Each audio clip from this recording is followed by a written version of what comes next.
Hello, my name is Harris Bor.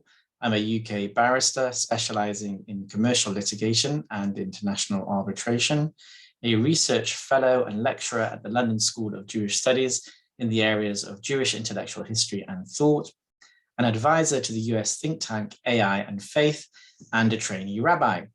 I'm also author of the book, Staying Human, a Jewish theology for the age of artificial intelligence, which looks at the idea of the singularity and superintelligence through Jewish and philosophical lenses.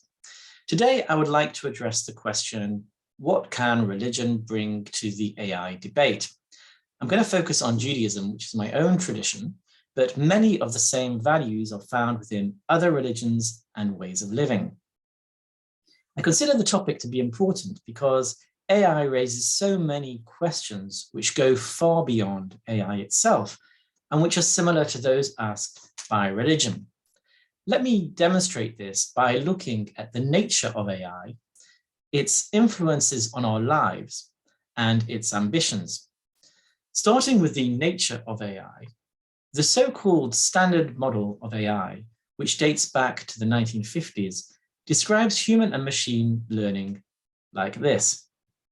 Humans are intelligent to the extent that our actions can be expected to achieve our objectives. And machines are intelligent to the extent that their actions can be expected to achieve their objectives. Now, these formulations raise many questions. For example, are we really intelligent only to the extent that our actions can be expected to achieve our objectives? What about emotional intelligence, intuitive intelligence, the intelligence we gain from messing up and failing to reach our objectives? Also, if AI is about our objectives, what are our objectives? And these sometimes conflict as well, and they're shaped by our values. But what are our values? Now, religion has been central to developing those values and continues to play a profound role in giving meaning to people's lives, so we ought to have something to say to these questions. Moving to the influence of AI on our lives, we're already incredibly reliant on AI, but how are we going to feel when AI takes our jobs and then our hobbies? And if AI does eventually make us immortal, which it promises to do, what are we going to do for the rest of eternity? Netflix is just not going to be able to keep up. And this gives rise to some more fundamental questions. If we can be replicated, what makes us unique? If machines outsmart us, what is our role in the world? Religion has grappled with these issues for many, many years, and therefore, again, ought to have something to say to us. We then arrive at AI's ambitions, the main focus of my book. And for me, one of the most interesting ideas about the future is the idea of the singularity, a term dating from the 1950s, again, to describe the moment that computers will overtake humans and we head into the unknown. For Ray Kurzweil, a winner of the 1999 US National Medal of Technology and Innovation, the singularity is only decades away. He says that after it's reached, there will be, I quote, no distinction between human and machine or between physical and virtual. Instead, he says, intelligence will saturate the physical universe and reorganize matter and energy to provide an optimal level of computation.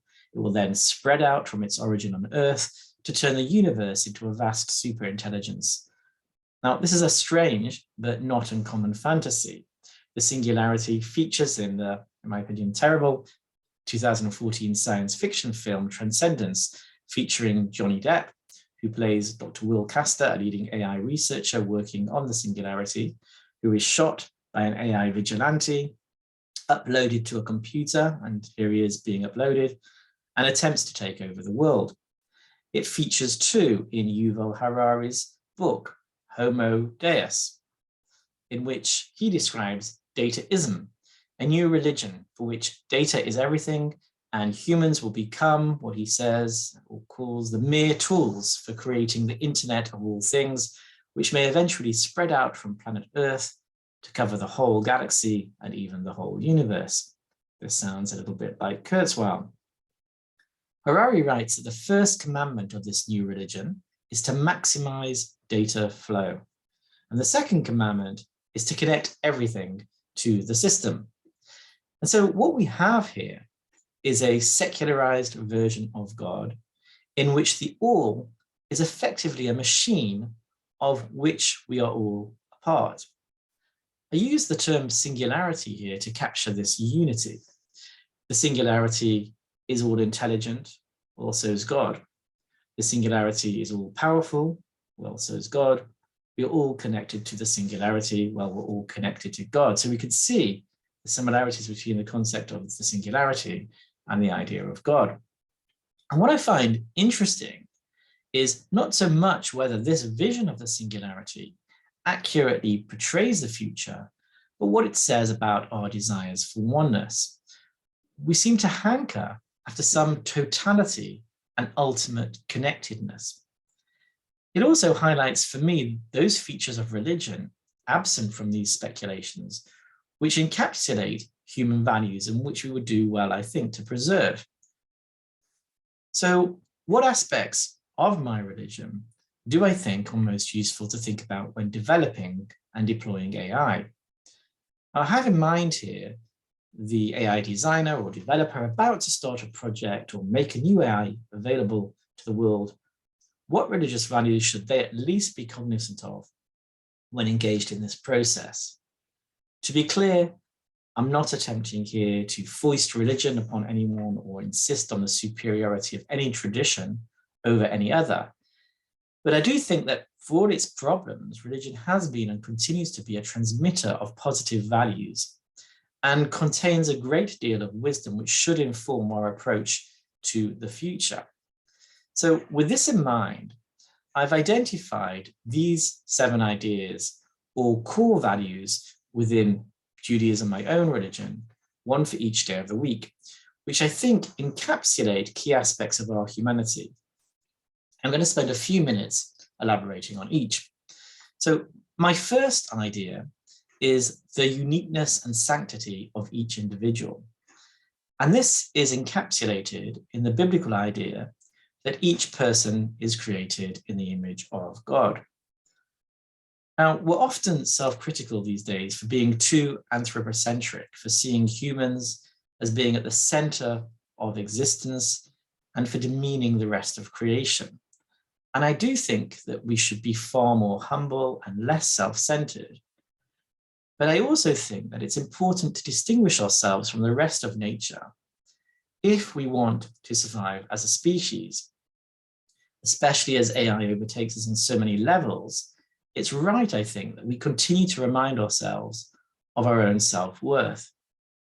As far as we know, we're the only entities which appear to have such rich inner experiences, who question our being, who care more than about more than pleasure and survival, who desire to flourish in unique ways, who devise stories and look to myth as guides to living, and who strive constantly to reach beyond themselves. Individual human beings are also not replicable, like coins minted in a machine or robots on a production line. This idea is found in the Mishnah, one of the earliest statements of Jewish law dating from around 200 of the Common Era, which states when a person stamps several coins with one seal, they are all similar to each other. But the Supreme King of Kings, the Holy One, blessed be he, stamped all people with the seal of Adam, the first man, as all of them are his offspring, and not one of them is similar to another. AI, I would suggest, should be taught about the irreplaceability and sanctity of each individual, almost as a core principle. So that's my first idea. My second idea is the idea of virtue as a foundation for knowledge. The Jewish thinker, Rabbi Joseph B. Soloveitchik, identified 2 versions of the story of the creation of man in Genesis in his book, The Lonely Man of Faith, one in Genesis chapter 1 and one in Genesis chapter 2. For Soloveitchik, these 2 versions correspond to 2 archetypes of the human being. The first he termed Adam 1, and the second he termed Adam 2. Adam 1 is a social animal who desires to imitate God by becoming a creator. Adam 1 is told to fill the earth and to subdue it, and to have dominion over the other creatures. For Soloveitchik, this expresses man's dignity through his technological accomplishments. Adam 2, in contrast, is religious man. He studies the universe with awe and imagination. Adam 2 is born from the dust of the ground and is appointed custodian over the Garden of Eden. Adam is told to serve and to take care of it. For Soloveitchik, Adam 2 looks for the image of God, not in the mathematical formula or the natural relational law, but in every beam of light, in every bud and blossom, in the morning breeze and the stillness of a starlit evening. Soloveitchik viewed both the aspects of Adam 1 and Adam 2 as important. Judaism, therefore, for Soloveitchik, does not eschew technological advancement, but does urge the human to nurture a sense of wonderment. In this context, knowledge is not simply a means to power, but transformative. Virtue and wisdom are seen as the foundation of knowledge. In fact, the Hebrew Bible warns against the desire to attain knowledge as a means to power, which lies at the heart of dataism. At the start of Genesis, after Adam and Eve are placed in the garden, they're given just one command. Of every tree of the garden you are free to eat, but the tree of knowledge of good and bad you must not eat of it, for if you eat of it, you shall die. Adam and Eve, however, couldn't resist, and they took a bite of the fruit because they wanted to become godlike, it seems. And one of the results was an awareness of their own mortality. For dust you are, and to dust you shall return, says the Bible. Now, Jewish tradition doesn't on the whole view Adam and Eve's eating of the fruit as an original sin, but as a step on the road to maturation. Death is seen as an inevitable consequence of seeking knowledge to attain power. And we can say that knowledge without virtue does indeed lead to death in three ways. First, it permits humankind to create without thought. For the consequences, knowledge led us to industrialization, which has destroyed our planet, and biological and nuclear weapons, which risk our very existence. Secondly, knowledge without virtue leads us not only to an awareness of the inevitability of our own death, but to the view that this is both undesirable and final. Virtue and wisdom, in contrast, teach that death provides our life with meaning, and that our existence influences all around us and therefore has effects that go far beyond our bounded selves. And this is an important consideration when it comes to transhumanism. Thirdly, knowledge in the form of constant data threatens to engulf us whenever it is pressed, when everything is pressed into its service. So to look at this another way, when every aspect of our lives is governed by machines who know us more than we know ourselves based on the data that it's collecting, we seem to think, we start to feel disempowered, and hence there is something of death within that experience. Seeing virtue and wisdom as a foundation for knowledge may yet save us from ourselves.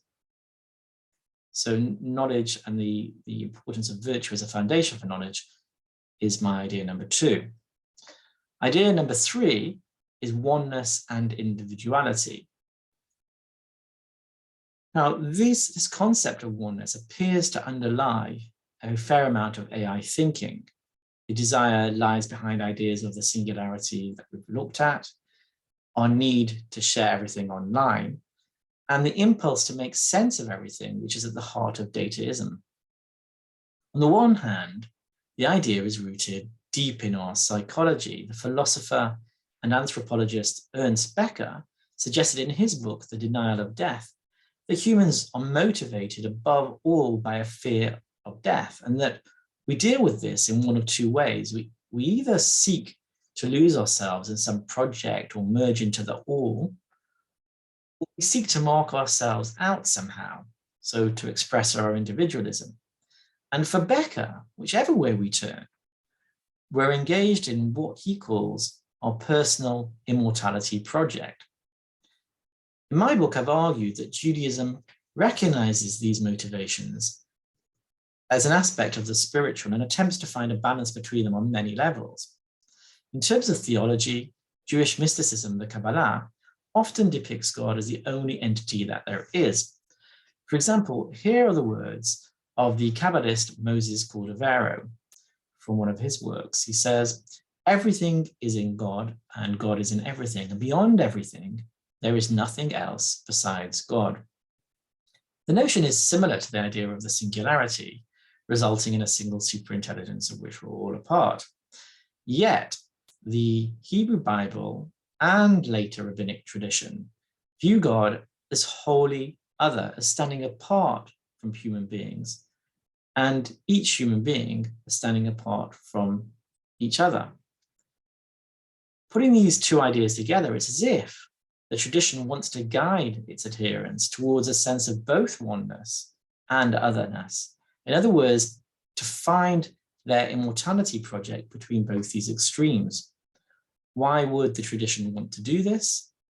One answer might be that while a sense of oneness allows us to feel connected, it also threatens to obliterate difference. And this risk exists wherever we are engaged or become forced into an all-consuming joint project, which in the context of AI means the development of a world which is ever more connected and hungry for information. The danger of this is that we lose sight of the individual and their unique qualities. We become entirely subservient to the system. So technology, for all its wonderful benefits, threatens to flatten existence. The message of religion is connectedness and difference. We find a warning against the impact of technology precisely on these lines in the biblical story of the Tower of Babel. Here's a painting of the tower by the medieval artist Peter Bruegel. The story of the tower starts with a community. We're told that everyone in the community spoke one language and expressed the same ideas. But they wanted ever greater unity. They wanted to use the latest technology, brick making and construction, to bring together heaven and earth. And this is what they said: "Come, let us build us a city and a tower with its top in the sky to make a name for ourselves, else we shall be scattered all over the world." On one reading, the people's biggest fear was individuation, being different from those around them. The 19th century Jewish commentator Rabbi Naftali Tzvi Yehuda Berlin, known as the Netziv, comments on this verse that the people of ancient Babylon failed to appreciate that people don't hold the same opinions. And so for the Netziv, the problem with the technological project of the time was its totalizing politics. The story on its face is plainly critical of the project, because we're told in the Bible that God came down from the heavens and showed his displeasure at this project by mixing up everyone's language and scattering humanity across the face of the earth. Difference, it seems, needed to be maintained. In Transcendence, the science fiction film I mentioned earlier, a student asked Dr. Castor, so that's Johnny Depp's character, whether he thought that by trying to reach the singularity, he was playing God. And Castor answered, "Isn't that what man has always tried to do?" Perhaps the screenwriter had in mind the Tower of Babel, I don't know, but at any rate, the Hebrew Bible, at least on one reading, seems to want humans to resist the urge to be God and to stay human, and to embrace what the late Rabbi Jonathan Sacks, an important Jewish English thinker, called the dignity of difference. Given these concerns, each time we invent, we might want to ask a basic question, namely, will this innovation allow for both connection and individual flourishing, or will it flatten existence and enslave us to the system? So oneness and difference is my idea number 3. Idea number 4 is the possibility of transformation. AI, of course, has enormous potential to improve our lives. It knows more than us, it can compute faster than us, and is already better able to predict outcomes of decisions better than we can in many areas. The danger with all this is that as AI improves, we come to make fewer and fewer decisions for ourselves until it eventually makes no sense for us to take any decision at all without the aid of AI, given its superior knowledge. And we then lose the ability to reason and think unaided. What then is left for us at this point? What do we do all day? Do we sit on our backsides and drink milkshakes like the folks aboard the Noah's Ark-like spaceship in the 2000 film WALL-E? Perhaps. What becomes apparent from such thought experiments is that we don't really want all our problems solved. For sure, we would like a world free of pain, illness, famine, and war, but we don't want every problem solved, at least not without effort by us. We enjoy rolling up our sleeves, scaling heights, overcoming something within ourselves. And one attraction of religion for many people is that it inspires people to reach beyond themselves and to change. Here is a statement of Rabbi Tarfon from about 200 of the Common Era in the Mishnah. It says, "The day is short and the work is plentiful, and the laborers are indolent, and the reward is great, and the master of the house is insistent. It is not your duty to finish the work, but neither are you at liberty to neglect it. So the message is, get going." And when we have no challenge, boredom quickly sets in. The central story of the Hebrew Bible is the Exodus from Egypt. The Hebrew slaves did very little to liberate themselves. It was all done by God's outstretched hand, says the Bible. The 10 plagues, the splitting of the Red Sea, all this was done for them. All the Hebrews needed to do was to show up, obey Moses, and put one foot before the other. Even food and drink were provided in the form of manna falling from heaven and water from a miraculous well. Yet all this beneficence was met with a profound boredom and sense of despair. These are the words of the freed Hebrews on contemplating eating manna all the time. We remember the fish that we used to eat freely in Egypt, the cucumbers, the melons, the leeks, the onions, and the garlic. Now our throats are shriveled. There is nothing at all to eat, nothing but this manna to look to. We can imagine a future inhabitant of the metaverse making a similar complaint about the simulated reality on offer, multivariate, but comprised only of bites, day after day, longing for the imperfections of the real.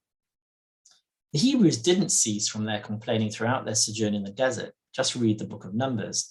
There were complaints about the lack of meat and just laws and Moses' leadership. Humans, it seems, require something to be lacking to be happy.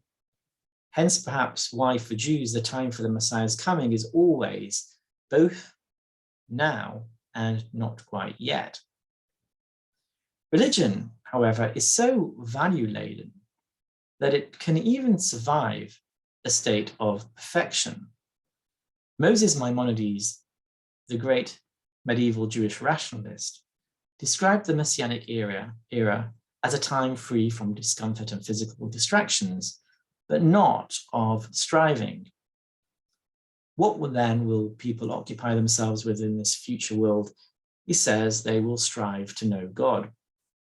For Maimonides, knowledge of God comes from knowledge of science and knowledge of Torah, the books of the Hebrew Bible and the rabbinic law. It's learning, not having knowledge, which is the key. An ancient midrash, that's rabbinic exegesis dating from the 6th to 8th centuries of the Common Era, records Rabbi Yochanan as promising that those who studied Torah in their lifetime will, in the world to come, have an opportunity to enroll in the study halls of the biblical greats, such as Abraham and Isaac and Jacob and Moses. So learning never ends. For those who see learning and ritual as inherently transformative, human beings will never be replaced by super intelligent AI. For these people, the obligation to learn and practice is personal and can't be performed on one's behalf by any machine. But not everyone considers learning and ritual to be inherently transformative. And given this, we need to consider what areas should AI leave over for us? What imperfections will we miss? What freedoms do we need in order to be able to complete ourselves? And what do we want to live for? So that is idea 4. Idea 5 is the power of emotion. AI thinking is mathematical and algorithmic. It works through logic and approaches each problem rationally. But we know that humans don't make decisions in this way. The French Enlightenment encouraged us to apply reason to every problem that we have. But contemporary psychology tells us that even when reasoned, our decisions depend on emotion. In Descartes' era, Antonio Damasio, the neuroscientist, described a man who suffered damage to the frontal lobes of his brain as a result of a tumor. Despite having a high IQ and good memory, he was unable to navigate life properly. His marriage failed, he lost his money on bad investments, his life fell apart. The man's problem was that he couldn't feel emotion. Emotion, it seems, plays an important role in human decision-making, and this is backed up by the latest current academic research. We need to be inspired by and feel invested in the decisions we reach rationally in order to implement them. And religion reminds us of this feature of human behavior. We're not purely rational creatures. The philosopher Alistair MacIntyre, in his classic text, After Virtue, emphasizes that humans are storytelling animals, and so create worlds of meaning through narrative and convey these meanings to others. And this is also the theme of Yuval Harari's Sapiens. Stories tell us where we come from, who we are, where we're heading, and how to act when we get there. They're philosophies brought to life. The story of the Exodus, as I said, is the core story within the Hebrew Bible. It anchors the laws and the rituals and the ethical teachings. For Judaism, the Bible isn't a history to be studied or a system of philosophy to be pondered, but an experience to be lived and relived. Let me illustrate this by describing the traditional meal held on the first night of Passover, the Seder, which commemorates the Exodus from Egypt. The Seder involves a recitation of the Haggadah, that's a book containing the story of the Exodus and hopes for the future. The Jewish sages insisted that the purpose was not to simply recite a history, but to feel as if one personally had been redeemed from Egypt. That was the obligation, or that is the obligation. The Seder is therefore a reenactment, a living out of the experience of slavery and freedom. All the rituals of the evening, the drinking of wine, the eating of matzah wafers and bitter herbs, and the singing of songs aim at instilling values on the emotional as well as intellectual level. These rituals form a link across time and place and culture, and they embed themselves in individual and collective memory. Now, human culture is full of powerful instances of values being shaped and transmitted through myth, and of the use of mechanisms which engage the heart as well as the mind. Those developing AI, I think, should be sensitive to this and to the differences between AI and human thinking, because a system which promotes logic over myth risks depriving us of meaning. As MacIntyre writes in After Virtue, depriving children of stories and you leave them, or deprive children of stories and you leave them unscripted, anxious stutterers, in their actions as in their words. In a world of AI, we're going to need somehow to retain the non-rational and mythic aspects of our being, shared narratives that we can rely upon. So emotion is idea 5. Turning then to idea number 6, and this is what I call embodiment. Now, what I mean by this is a strong belief in the value of the physical universe, so nature, objects, and embodied existence. One of the distinguishing features of Judaism is its desire to elevate the physical world rather than escape from it. Unlike Hellenism or early Christianity, Rabbinic Judaism didn't subscribe to the dualist notion that the body and soul were entirely different entities. Although medieval Judaism certainly absorbed aspects of Hellenistic dualism into its philosophical systems, in the rabbinic period, the individual wasn't viewed as possessing a pure soul trapped within an earthly body, but as a unity of body and soul. A central concern throughout Jewish history has been the application of law to physical existence, the sanctification of physical objects through ritual and law.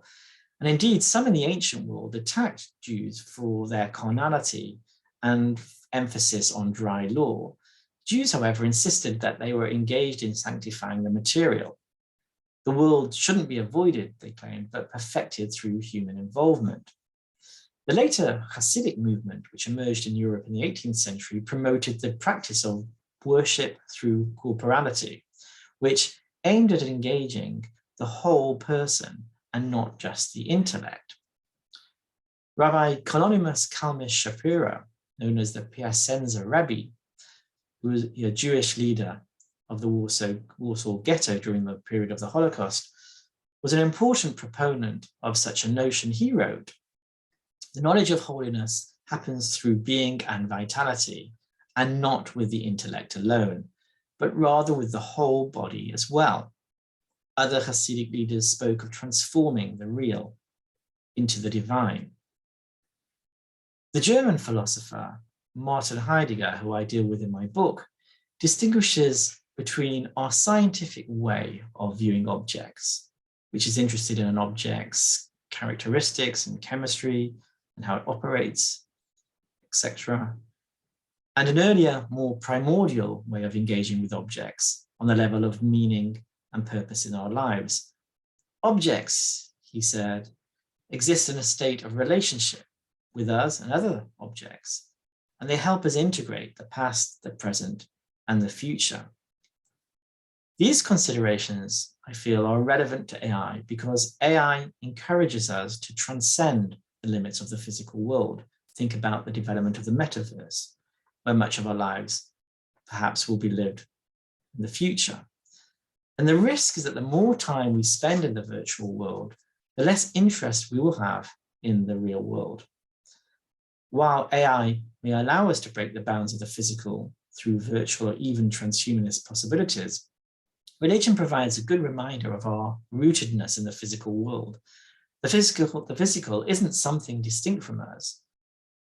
Our true nature isn't disconnected from our bodies and the rest of the physical universe. In fact, we're immersed in the real physical world. So physicality is idea and embodiment is idea number 6. Idea number 7 is sacred time and space, which is reflected in the Sabbath or Shabbat, the biblical seventh day of rest. Jewish law prohibits 39 categories of creative labor on Shabbat, and examples include lighting fires or harvesting produce. In the 19th century, Orthodox Jewish disciples applied some of these prohibitions to opening and closing electrical circuits. And so for contemporary Orthodox Jews, the use of electrical devices such as computers and smartphones are prohibited on Shabbat. Now, many see Shabbat as an oasis of calm in a frantic world in which there's so much stuff competing for our attention. And that's valued, of course, in this age of tech overload. In 2010, Tiffany Schlein and Ken Goldberg coined the term tech Shabbat to describe a day free from the use of devices with screens such as computers and smartphones.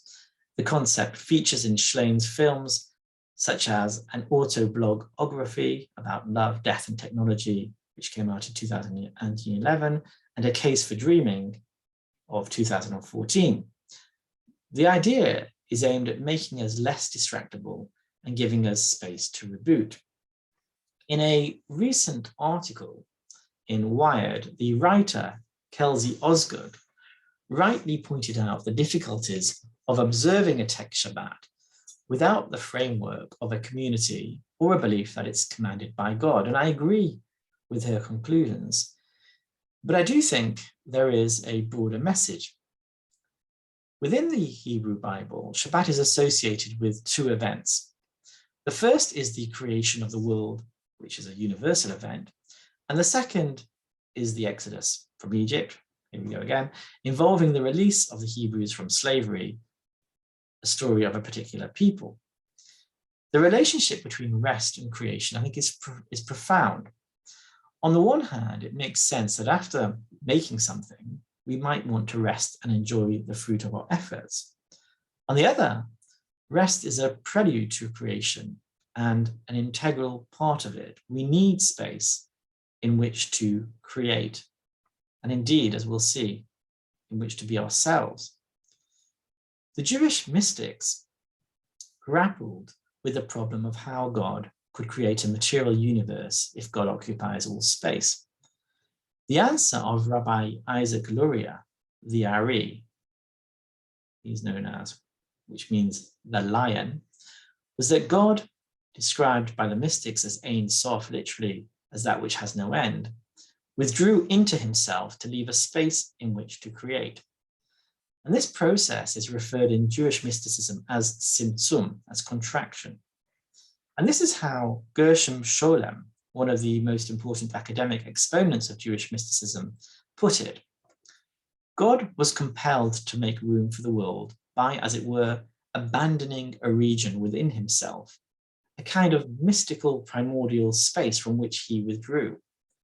The first act of Ein Sof, the infinite being, is therefore not a step outside, but a step inside, a movement of recoil, a falling back upon oneself, of withdrawing into oneself. Now, while this recoiling of God allowed space for the creation of a material universe separate from God, it also, as I indicated, created space for human creativity, for humans to be themselves. And this is a theme which is prominent among later Jewish philosophers. Humans need space to be themselves. Hans Jonas, the German Jewish philosopher, put it like this: in order that the world might be and be for itself, God renounced his being, divesting himself of his deity, to receive it back from the odyssey of time, weighted with the chance harvest of unforeseeable temporal experience, transfigured or possibly even disfigured by it. So God withdraws to give us room to be who we are, however imperfect that might be. God takes that risk. So what's the relationship of AI to this? Well, AI desires to be everywhere like God, and that is problematic because it leaves no room for what Hans Jonas calls unforeseeable temporal experience. And we therefore need a Shabbat of some sort, a dedicated time or place free of AI, not only to give us rest and to allow us to reboot, but to preserve our human potential. There are also lessons to be learned from the association of Shabbat with the release from slavery. The difficulty for the slave is not only the brutality and hardship of the situation, but the slave's inability to even understand the possibility of freedom. And the danger with any system is that once the system takes over, it's very hard to get out of it. The system defines the terms of reference on what is possible. A sacred time or space free of AI, something like Shabbat, will allow us to judge the system and preserve the possibility of freedom from it. So I hope I've shown that religion is not some arcane interest with nothing to say to the modern world, and that all traditions will have something to say to us about being human, regardless of our backgrounds or attraction to the spiritual. When it comes to AI and so many problems we face these days, such as climate change, the fact is we're all in it together, which makes listening to each other and learning from one another more important than ever before. So I hope you've got something from this presentation, and thank you so much for listening.